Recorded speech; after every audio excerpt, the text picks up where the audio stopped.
It's nice to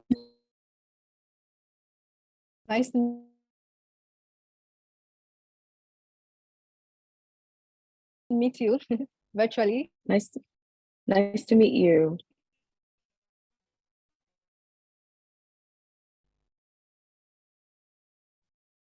Your book was really the entire week on the book, reading it and trying to get to know it. I think my network is. Hi. We missed you for a second. We lost you for a second, Emmanuella. Oh, my Nigerian network is showing its face. I apologize. Okay. Am I back? Yes, you're back. You're back. Okay, I apologize. My network is being very Nigerian. Wow.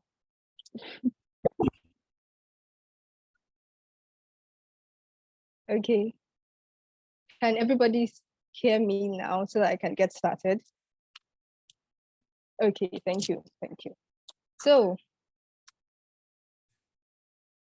my first question from the book, how we're going to do it is I'm going to ask you questions, and then we're going to be privileged to have a live reading from you. Everybody gets to have you read something from your work, and I will open the floor to others who are interested in asking questions. Is that all right? Absolutely. Okay. Thank you. So my first question is, I think, well, it's very obvious, but my first question is, what inspired the name Charcoal for your book? You read it. You were able to read the book, correct? Yes. And so for those of you who haven't, there is a story in it titled Charcoal. Now, when it comes to titling or labeling anything, there's always the issue of choice. So I figured I might as well use the names of one of the stories in the book to set the tone. Besides, I think that was the longest story in the book.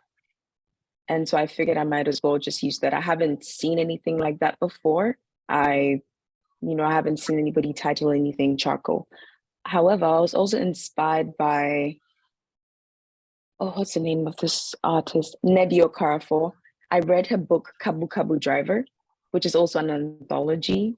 And so I think I took inspiration from there with how she decided to title the book. It was the name of one of the stories in her anthology. So yes, that's why I chose that name.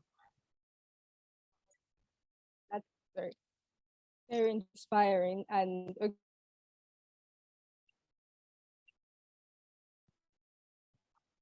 I was going to have this question since you mentioned Nnedi Okorafor. In your introductory piece, an ode to an ancestor, dear Maya. You painted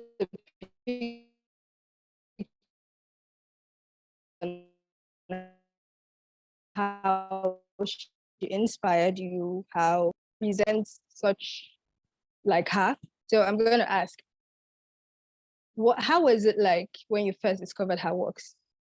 And can you remember when you discovered her works? Okay, so Maya's work, I discovered it in high school when I moved to the US. It was a poetry competition that we did. So you did it within the school. If you made it in the school, then you made it to the district and then regional. That's how it works. You know how that what's it? That funnel kind of thing. So when I was thinking of what to do, my English teacher, Miss Bethany Rivard, who's also mentioned in the acknowledgement part section of the book, had lent me Maya's book. And so I started reading I Know Why the Caged Bird Sings. And then I was like, oh, there's a whole poem?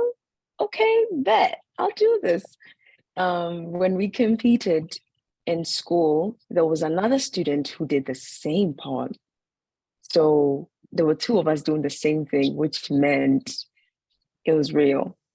So that's how I really got started on her work, but I didn't get into it deep until college, because part of my education, my personal education, has been learning about Blackness and what it means to be Black, because Black is not like there's no monolithic way to be Black.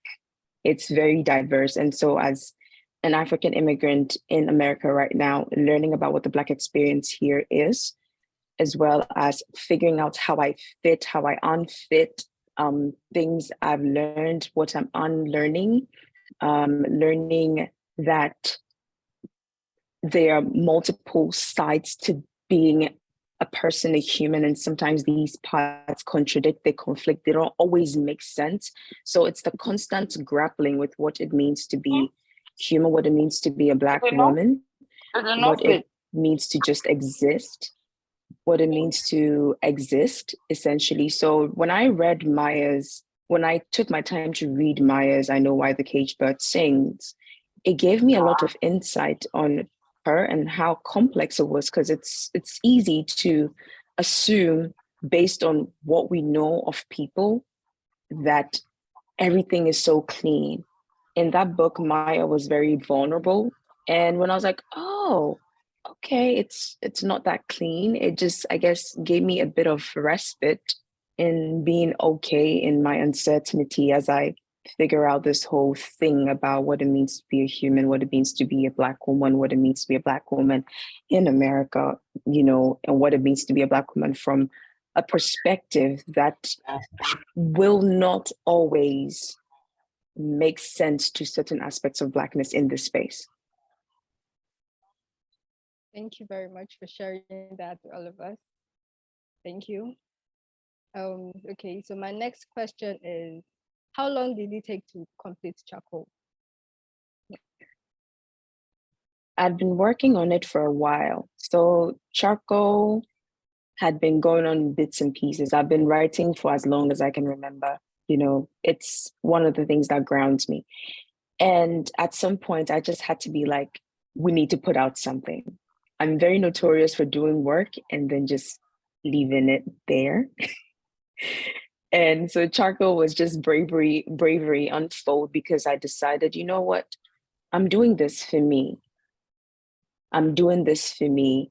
And so Charcoal was not conceived as I'm going to write a book and name it Charcoal. Charcoal is a collection of things I had already done and decided, it's about time you actually put something you did out there. So it's spanned over a few years, and I'm sure you see parts of what you might presume are the personal intertwined within these works. So yeah, it was just a matter of, okay, let's put something out there.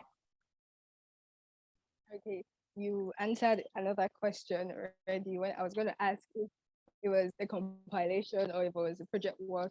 You sat down and said, okay, today write something to Charcoal. Okay, so moving on. Okay, how was the editing process? I have to ask, how was the editing process? Because it looked like work. The editing process was grueling. It was grueling. Like first drafts, I know first drafts are difficult because that's when you're putting ideas down, right? Now, to go into your work again, because I did not really have an editor, I was able to call on some friends and community to be like, okay, look at this. And they were able to give me certain direction, catch things that I missed, because when you're very close to your work, you miss things. You miss things. So this book underwent how many? 4, 5 editing processes. And so thank you, Dr. Louisa. But like, I gave it to people. I'm like, what do you think? Okay, yeah, this is not making sense. How about this? Like, help me understand. And then I go back to it. And then little things like punctuation, sometimes tenses.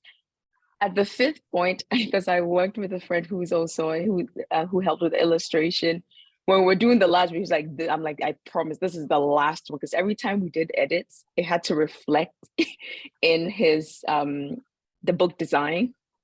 And so every time I edited, I went back to him. I'm like, okay, we have to edit this. And then I'll look at it again, like, okay, we missed this. And then the last one, I was like, I promise the last thing. He's like, do you promise this is the last time? I'm like, yes, I promise at this point. If I miss anything, I will. But yeah, the editing process was grueling because I think there's a certain redundancy that comes, like you read something over and over and over and over and over again. At some point, your brain is just tired. So I was lucky enough to have fresh eyes look at it and tell me, okay, make this make sense to me. Because in my head, it makes sense. But like when someone says, make it make sense to me, you have to back away and see what you might be missing. So that process was fun. Okay. Okay.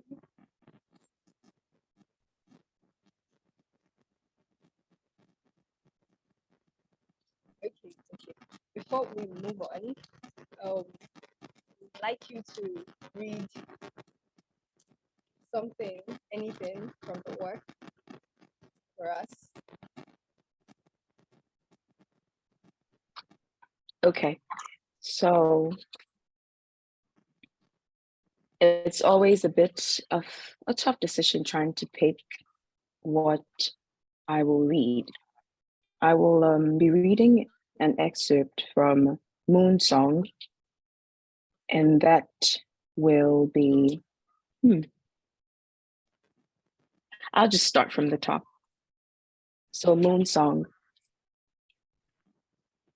She said a prayer as she looked at you tonight. The moon was full, and it shone its light upon the darkness that lingered under the daily departure of the sun. The winds chilly as pellets of winter ice had fallen. The winds chilled as pellets of winter ice had fallen upon the grass and everything flat.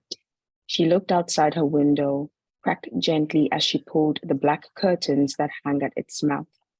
This curtain was her shield. When she needed to fight off the light on bright and sunny days, she let them down and they sucked in all the light so that in her small space, it felt like night. There was something quite unfathomable about her relationship with the dark, with the night. Her unrequited relationship with sleep made it very necessary that she find an alternative lover, and though there were few options, night and dark always made the cut.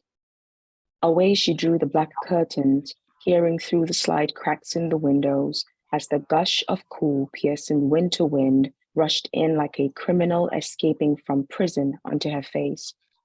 It was sharp, it was freezing, but it felt good on her skin. Deeply she inhaled this fragrant prisoner who had escaped into her chambers from the open, and she wanted more. The presence of this thing, the wind on her face, feeling it now on her bare neck and collarbone and shoulders made her want more. Her skin tightened in freedom, a liberation that accompanied the pleasantly chaotic feeling on her skin, on her face. She pushed the window wider and wider till the movable half of the window overlapped completely with the immovable half. It would not open any further. Her prisoner grew in strength and intensity, like a coup d'etat taking over her space and her body. Its full blast constricted every cell, and it did not help that she had but a piece of Ankara wrapped around her waist, chest bare, with no drawers underneath. The Ankara around her waist was just the coverage she wanted, but that was before this outsider flooded in. Now the Ankara, one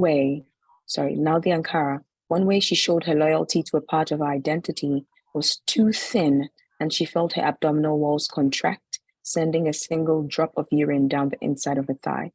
It dried up before it could reach her knee. She smiled. The fresh air made her feel alive. This place stifled her, suffocated her. There were no gardens, backyard farms, or much of an outside life because she had little access to land that was legally or communally hers. You could not walk on someone's lawn without the possibility of being screamed at. The concept of community was rather interesting in this place, which now merited the shared status of home to her. Major roads, usually called Main Street, were not necessarily pedestrian friendly. Here, She had to walk to the end of a street to get across, only to walk back up the same direction she came from on the opposite side. This place gave her a lot, and it took more.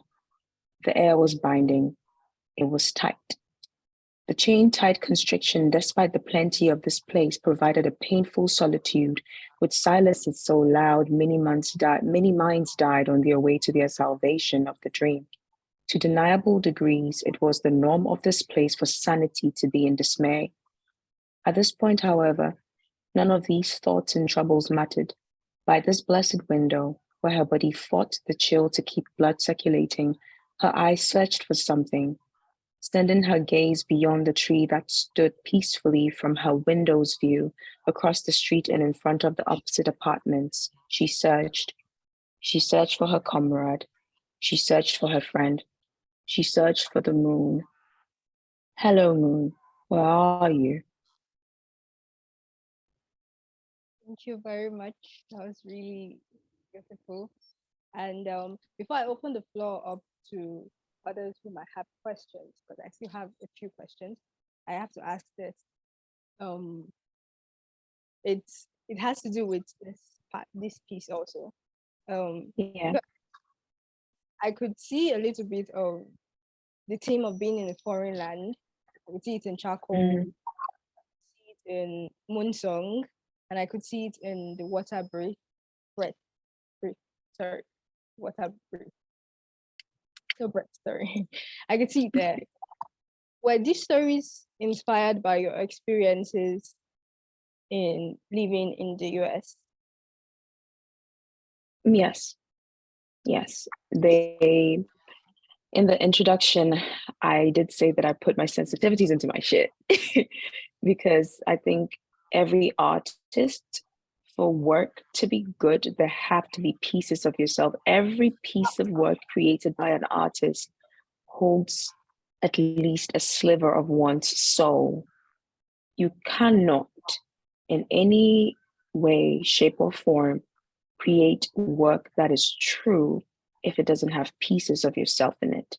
So yes, they were influenced by these experiences, some of them. Okay. To other I know you have questions for Ami, so signify, and the floor is open to everyone.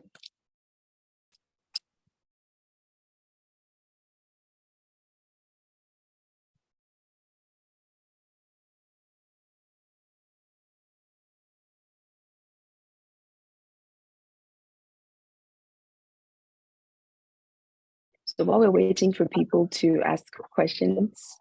I have a question. Okay, sorry. Yes. Continue. Sorry, I hope I didn't interrupt you. I'm sorry. You can speak.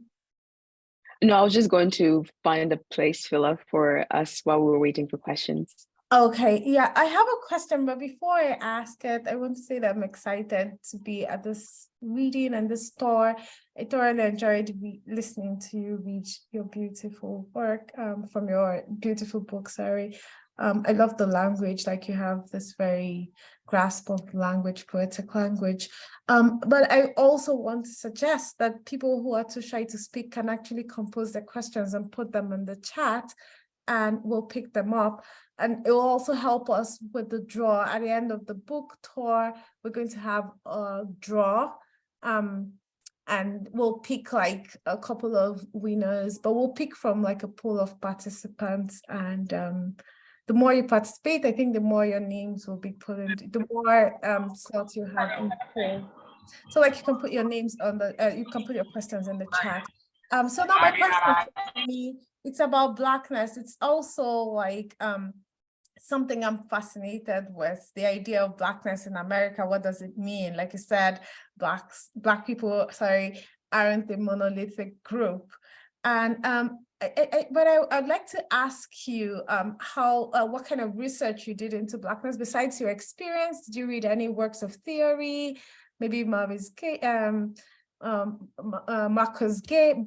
or Saadia Hartman, like which of those theories inspire you the most, and how were you able to separate the theoretical aspects of your research from your creative work? Because sometimes the temptation when you do creative writing is to, put some of your research, and it becomes very glaring to the reader that this is all the research that you had to do. So but I noticed yours was quite creative and it just flowed and it was very organic. So what research did you do? I'm curious to know about those, and how did you separate your research, your critical mind, the critical aspect of your work from the creative part of your work? Thank you for that question. So, the word called fury. What is theorizing, right? I happen to find myself right now with some mentors who are making me rethink what theory means. Theorizing is the process of creating knowledge, right? Mm-hmm. And so a wise person told me that there is theorizing in the day-to-day ways our mothers and our family and our siblings and our community move and the way they do things. There's theorizing in that because there's a certain knowledge around that. So I will say that I engage with other artists, and the more I read, I get exposed to more literature written by people of color, written by Black people. The more my brain starts to turn about different experiences and different ways knowledge have been created, right? And then also observing and listening is another way of creating knowledge. So the reason why I started with what is theory, what's theorizing, is it's so easy to fall into the whole of thinking theory is just the stuff that goes into the book. And I'll be honest with you, the book is great, but I find that theorizing via real life experiences, via creative interpretations of knowledge production, via the combination of the creative and experiential is how really I have been able to make sense of what theory is all about. So by hearing other people's lived experiences, by looking at what's happening in the world around me, by seeing how I'm contributing to that world, how that world is affecting me, the things that, I hear, which I never knew of before. All of these are theories. These are new theories that I learned.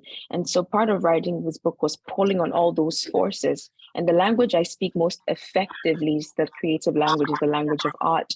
And so by making sense of these things artistically, it just, I guess, flowed into the creative, because I wasn't thinking of theory like as a separate component of theory is not separate from the creative. Theory and the creative work in tandem.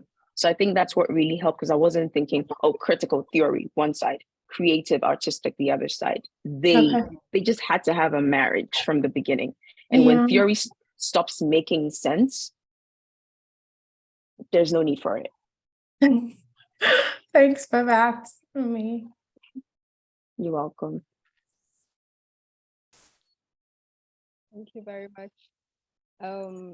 There's one question in the comments by Dr. Louisa.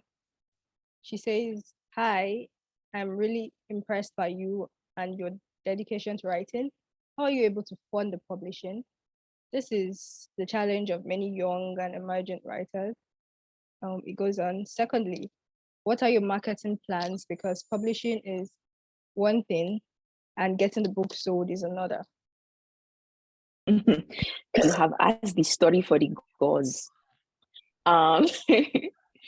So I actually self-funded the book. So it's self-published, everything out of my pocket. And it's an investment in myself. So I have no regrets. And again, I did this for me. With regards to the marketing part of it, I use social media, of course, but because the priority was to put this book out there, the capitalistic part of it is not really in the forefront. Now this thing is done. I will work at a humane pace because I'm still in grad school. I'll work at a humane pace to keep putting it out there. And if people find it and they love it, absolutely. But I think the biggest thing about this was just putting it out there, because I recognize that marketing is a whole other beast. It's a whole other beast that I am not yet neck deep into. There are a few hands that are raised. Praise Osawaru, I'm going to unmute you so that you can ask your questions, because you had already indicated in the comments that you had a question. So. Hello, can you hear me? Hey. Yes. Okay, hi. So I'm inspired and impressed to hear that you self-funded your book publication. That's amazing. I got to hear about your book Charcoal and you from this event poster I saw on Creative Writing News. So I haven't really read the book, but I'm definitely going to read it now. From your excerpt that you read, which was pretty amazing, I noticed that you make use of this beautiful language and narratives, and I'm a sucker for narratives and language. So like my question is as regarding your writing, like what informs your choice of words and your like approach towards your work regarding the one you read, and it can have been applied to the entire book? Like what informs your choice of words, your language, and your approach towards exploring a particular theme, like of being in a foreign land, Blackness? That's my question. Did you get that? Yes, I did. Thank you, Praise, for asking. So I think of language as a tool, as a pictorial tool to create imagery. I believe that language is like a paint and a brush, and the paper is the canvas. So just like you could take different colors, take a brush, make different brush strokes and evoke certain reactions. That's what I like to do with language. I like to think about it as a I like to psychologically like shake things up with words, because I don't see why you cannot see the words you read. Like I want people to be able to read, and because I'm an orator too, I want people to be able to hear and see what they're hearing or see what they're reading as they read it. So I think that's what primarily, I know that's what primarily advises the choice of words that I pick. You know, there's one thing to just say, this is a boy. It's another thing to say, a pubescent boy with pimpled face, or a pubescent boy with face filled with pimples that look like they were ready to give up.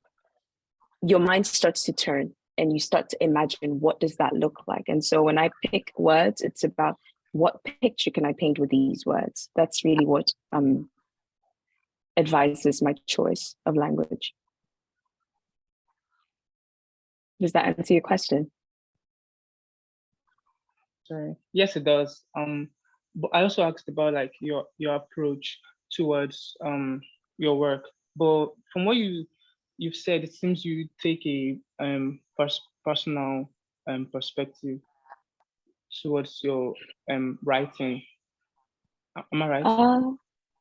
It depends on the story. It depends on the story. So there may be some stories where there may be it will come from the subjective and some might come from the objective. So I think it really depends on the story and what it's trying to achieve. I feel like there's a certain power behind writing from the subjective, because when you're writing from the subjective, when your readers are reading, they're also reading it from the subjective. So indirectly, you've inserted your reader into the story. They become a character into the story, because if you're reading an I in the book, you, the reader, become the I in the book. Whether or not you agree with what the I in the book is going through or dealing with, in that moment, you are a part of the story. So it's also a way to include the reader into the story by taking a subjective approach, but it's usually contingent on the perspective, or like the story, the motive the story is trying to achieve. Does that answer your question? Yes, it does. Thank you. Awesome. Thank you. So I think we lost Emmanuella for a bit. So I'm going to take over until she comes back. So do we have any other questions? Let's see. I know we had 3 hands up. I can't see the hands. I see them. So there is Okay. Kole, then Alice, then Michael. All right, Kole, let's start with Kole then. Kole, can you ask your question, please? I will, yep. Well, I must thank you for inviting me to this virtual writers tour. And thanks for technology that we from different parts of the world can actually take your words on our trip. And I would say that your work will surely travel in places. Your voice particularly is so seductive that I'm not sure whether I want to listen to the voice or I want to listen to what it's saying. So I am at a crossroad, battling between the tonality of a voice and the textuality of the content. Good enough, I recorded it off, so I'm going to listen again. Having said that, and this is no flattery here, because you know that the Bible says that God shall cut off all flattering tongues. And once my tongue is cut off, one of the tools of my trade will be gone. So I have followed this whole question of Blackness, and you sort of hinted at it, and the fact that there's no monolithic Black, especially for the other who watches us all. And every time I always say that in the differentiation of this so-called political coloration, because I don't think it has anything to do with pigments. It's all for political convenience. That the trinity of Blackness, those African Americans who were brought here, and those from the Caribbean islands who were taken there, and then the Africans fresh from the boats that came here themselves.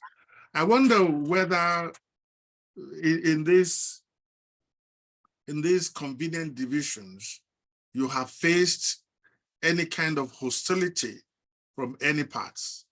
You know, we'll be lying to ourselves if we say that there's an abiding love.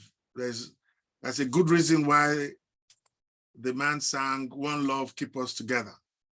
We know that we don't have one love yet, but I just want to find out from you as a writer of conscience and one who carries a part of the society on her consciousness and on her mind. Have you in any way faced these differences and this division of Blackness? And if you have, what has been your experience? And what would you suggest that we Blacks of various shades and social locations, do now and in the future? Sorry for the long-winded question. It happens like that in the afternoon when I've not eaten. It's okay, Kole. Thank you for the question. I was making sure I took a few notes so I don't forget what I am supposed to be answering. So you're right. There's no monolithic Blackness. And when it comes to the hostility you talk about, it's very present.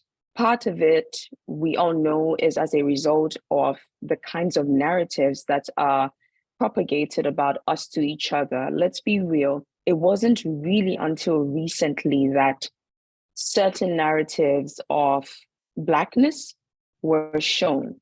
So growing up in Ghana, which is where I'm from, when we saw Black people on TV, there were certain archetypes they fell into.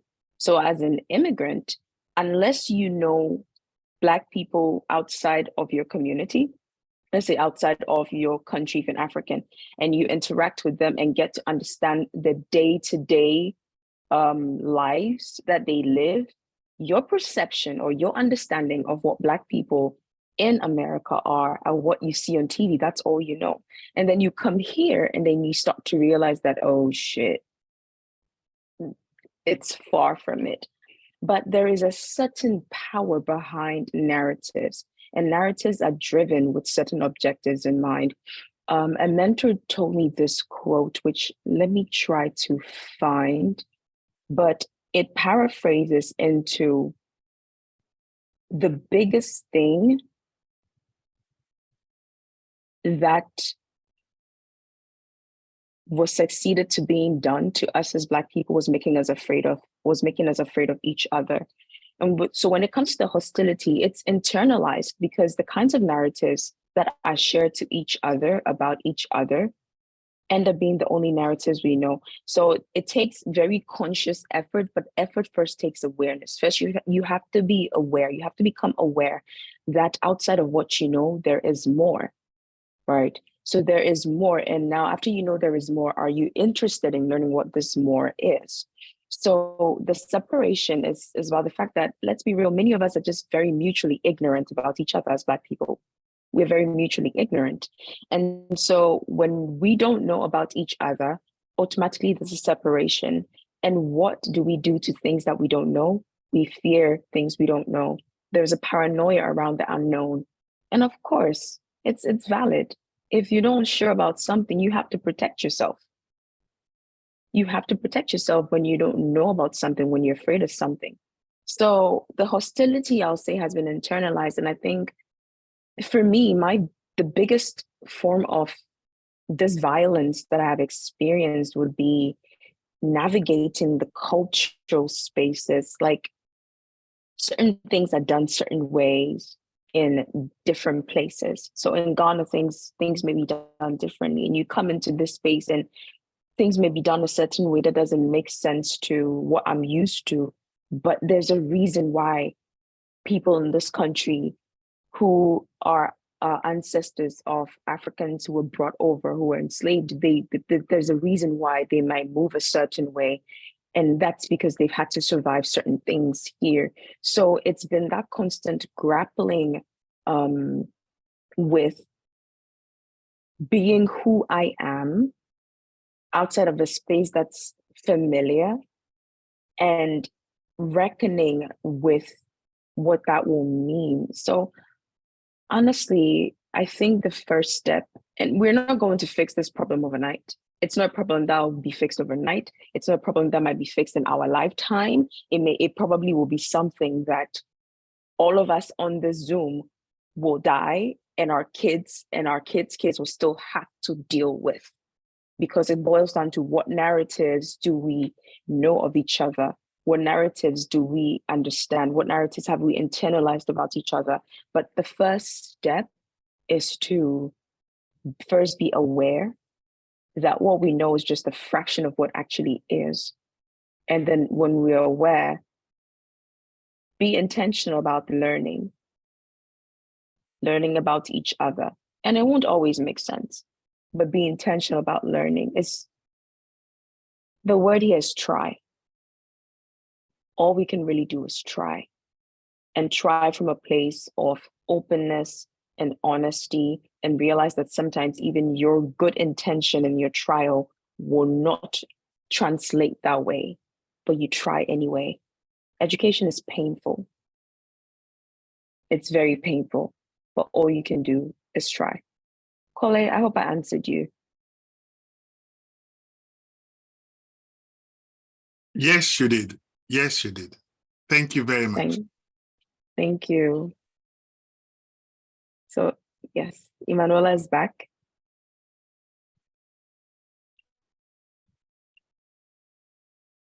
My talk decided to show itself. Okay, there are two more hands raised. Alice is So unmuted. Alice, yes. Hello, everyone. Hello, Ami. It's good Hi. to see you and to listen to your fantastic presentation about your work. What my question is going to be about your experience back home on the motherland and intertwined with who you were becoming as a young girl, because I know when you moved to the States, you were not like a baby, you were sort of matured and you have your own sort of identity framed. And I asked this question because I'm privileged to know you from same background, you're my cousin. And I have also moved from Africa to England and now in the US, and sort of navigating the identity of Blackness for me still is a battle because I don't see myself as Black. I was never identified as so until I came to abroad, until I traveled. I was who I was. People call me by my name, or my identity was where I came from, or who I was as a child, who was my mom, or who was my dad, but never my color. And so how was that sort of shaped your kind of identity? Has it changed? Is it changing?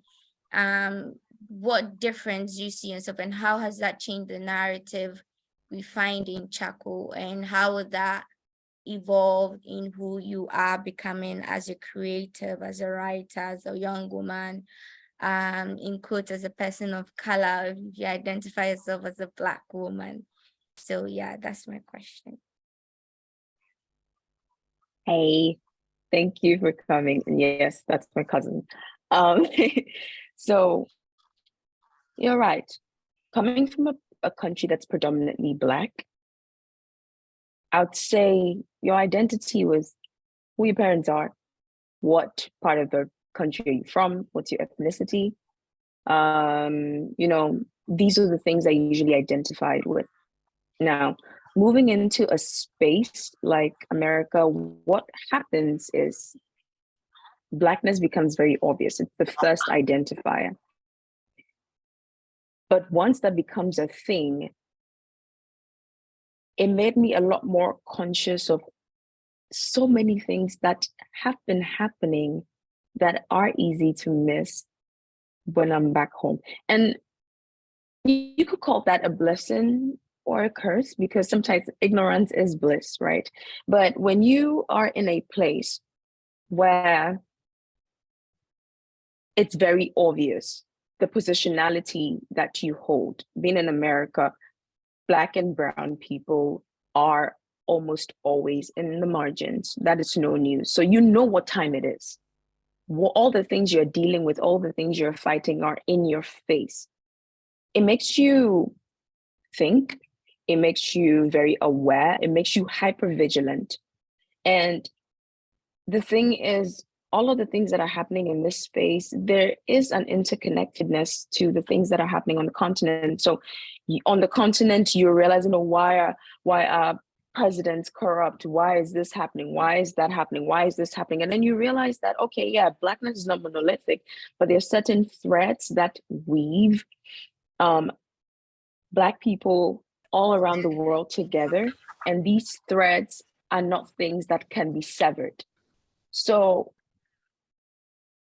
as unsettling as it has been for me to really reckon with the fact that, okay, I may be Ghanaian, I may be Ewe, I may be this, I may be that, I'm still Black. And it's hard. It's a hard realization when that is the forefront of your identity in a certain space. And once you become that aware, you can never be unaware again. And it's a lot of work to carry that on your head every single time. Every single time you carry it. So now you're not only navigating spaces, as a Black person, you have to go between being a Black person that is seen as such, but also being a Black person who holds their own understanding of Blackness based on what they grew up with when Blackness was not a thing. It's like, it's somewhat contradictory, but they are locked together and there's no escaping it. But the one thing it does, or that it has made me, is very hypervigilant. Like, I'm very hypervigilant. Let me not say you, I catch myself thinking every single time when I have interactions with Black people, with non-Black people. I'm always playing my interactions in my head because I'm trying to find ways to make sure I'm checking myself. And this was not something that I was thinking about a lot when I was in Ghana. Then again, so I was still pretty young, even though I did move here in my late teens. So just being very aware of that is work that I'm always doing every single day, trying to move through these multiple spaces. It's really belonging and not belonging at the same time. That's really what it is. And it's making peace as uncomfortable as it is to this reality. Because after this kind of exposure, when you go back home, you're never quite going to fit. Thank you. Thank you so much, Ami. Thanks, Alan. Since we've lost Emmanuella again, I hope we can call on Michael to ask his question. Oh, okay. Okay, hello. Hey. Hello. Hi, Ami.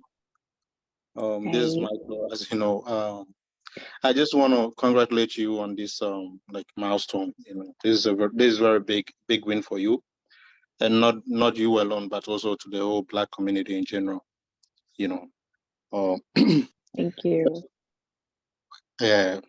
First of all, I want to ask you about, like, I wanted you to talk about like the self-funding, because I know a lot of people, a lot of writers out there, you know, as being Black, sometimes we have these like financial issues in terms of our dreams, what we want to do. Sometimes you reach out to people and they tend to, you know, ignore you and stuff, but you did it. You know, you are an example of what you know, your own self right now. And I want you to like talk to us about like how little, like the little things that we can do to put in our own work so that we don't have to rely on others, but rather push our own work and make it work for us. All right. Thank you. Thank you. Thank you for that question. Truth is, start with what you have. Really, start with what you have, in the sense that in addition to writing, there are other, I work through other mediums as well. And I'll just give you a typical example of, because that might paint a better picture than the book one. In 2020, I was done with undergrad, so I wanted to dedicate more time to my art. And I figured I can't afford a camera, but what can I afford? At that time, I had an old phone that was paid for, it was mine. And thankfully, they make these new devices, these cell phones, very powerful. And so I decided to get an 11 Pro. Luckily, because you could pay it off in bits and pieces, I did the calculation and realized, okay, this is a decision that if I make, I will not put myself in any detrimental situation, but I will be able to still create within what I can afford. And so I got this phone, I got a few accessories. It didn't cost, let me not say it didn't cost me too much, because that's relative. The dollar, it adds up quick. Essentially, I figured out, do I have to wait to be able to afford a $2,000, $5,000, $10,000 camera and equipment, give or take easy $50,000? Or can I start with a couple hundreds that I have and invest in myself to start doing what I was doing? So I did that. And I was I started recording folktales, recording friends. Thankfully, the iPhone is a very powerful tool. Guys, really, this is a very powerful tool. I was recording podcasts and editing on my phone because I didn't even have a computer. It was about finessing. What could I do with what I had? And the intention around creating was I'm not trying to do this to make money, at least not yet. Eventually, we all want our works and our passions to be the source of our income. But when you start and that's the motive, you will lose faith very fast. Your why has to be much stronger than that. So that's what I did. And so last year, when I said I was going to publish a book, I started doing research. You reach out to publishing houses, they say, we don't accept unsolicited writings unless you have an agent. Where am I going to find an agent from? It's not like agents is just all over the place where you can go and say, whoa, can you be my agent? It doesn't work that way. The gatekeeping is real. The gatekeeping is very real. So I decided to do this by myself. I started doing research. I utilized Fiverr. I utilized my friends who are creatives. I told them what I was doing as how they can support me, what that will cost, which is considerably lower than if you decide to go through agencies and all of those things. If you don't know, if you don't have an agent, you don't have a publishing house behind you. So it was me first deciding to invest in myself, irrespective of the result of that investment. That's what investment is, a risk. There could be a chance one person will read the book. There could be a chance nobody will read the book.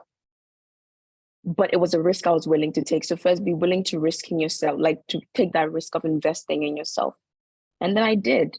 And then I was very thorough about it, as thorough as I could be about it. Just because I'm doing something by myself, it's self-funded, self-published, doesn't mean I should do some mediocre work. I don't work that way. So when you're investing in yourself, the kind of dedication that many people give to jobs that are for other people, the investments you put in other people's jobs to grow other people's jobs and grow other people's dreams, give that to yourself. So that's really what I did. I decided I was going to invest in myself regardless of the income. It's like you go on the stock market, right? It's a gamble. It's a gamble. There is no guarantee that if you put money in the stock market, you're going to get your money back or you're going to get anything at all. But you do it anyway. Why can't we turn that in on ourselves and do it in the smallest ways possible? So that's really what I did. I did my research. I asked friends who had done something similar. Yeah, it was a process.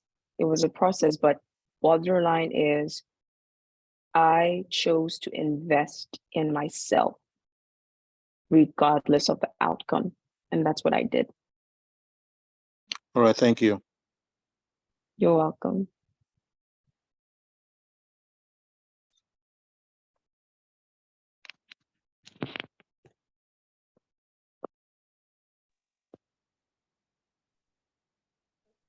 Does anybody else have a question?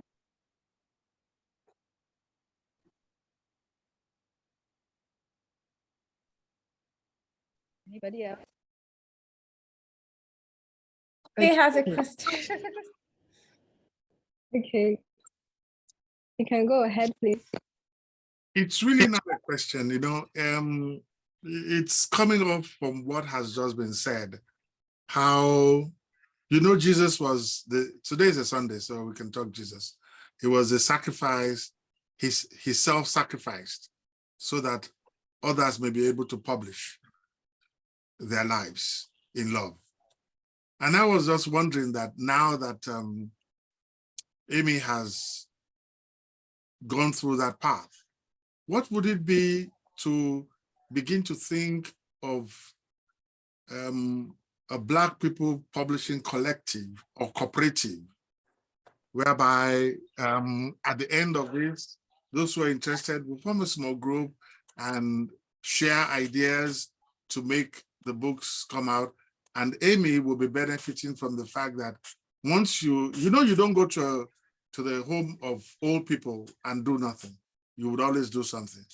So what you would do in return for her is tell 10 people about this book.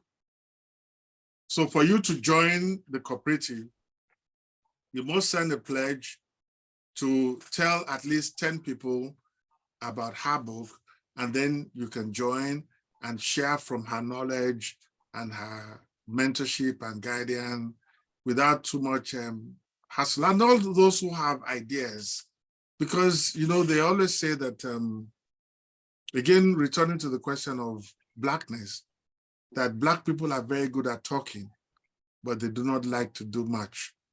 And as soon as we do the talking, everybody goes home. But the problem remains. So this is just throwing it out there. Anybody who has a very sharp gun can shoot it down. I would not feel hurt at all. It's what I do to say, okay, yeah, we've diagnosed the situation, realize the solution. Mine does not necessarily have to be the best or acceptable solution, but is that I'm offering it. Let's see where it goes. If it goes nowhere, it's fine. So that's my 2 cents.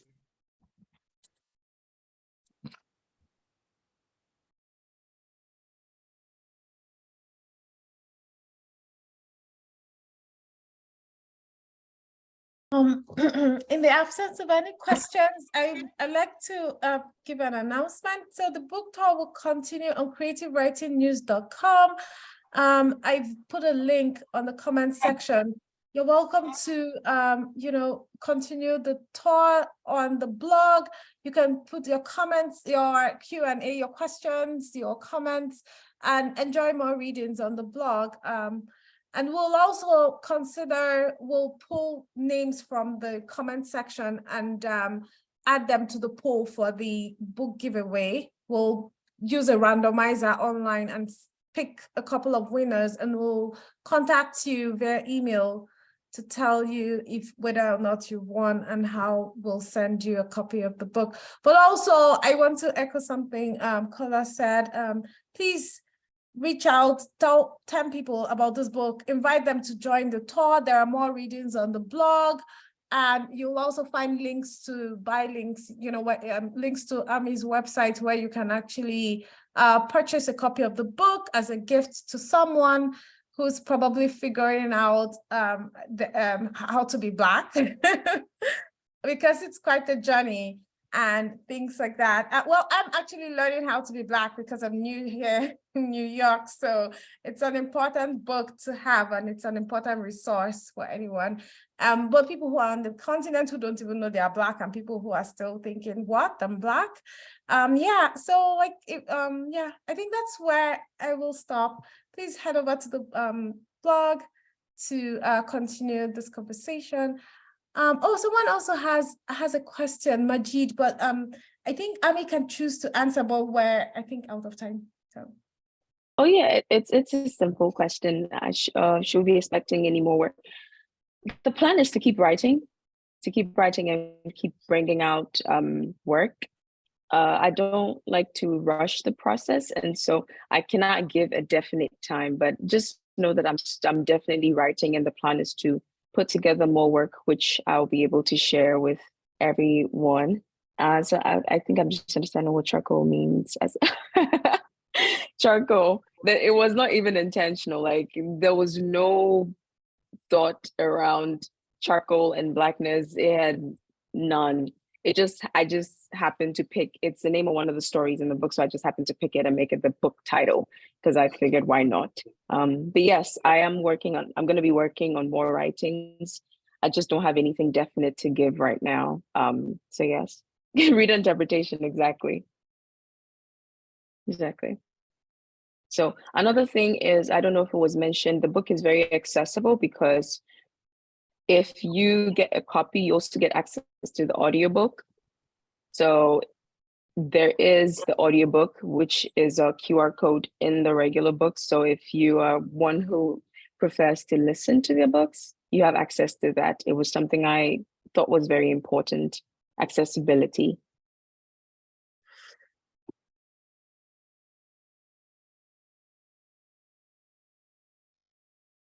Thank you very much. Thank you everyone for coming to the live Q&A. And still another reminder to go to the website, Creative News to come continue on the book tour. And with that, we have come to the end of it. And this was a very exciting experience, being my first time hosting a book question and answer. So I'm really appreciative of you. Thank you. And we hope to see more from you in the coming years so we can have more book tours. Thank you for having me. Thank you, Chioma. Thank you, Emmanuel, and thank you all for attending this. Right.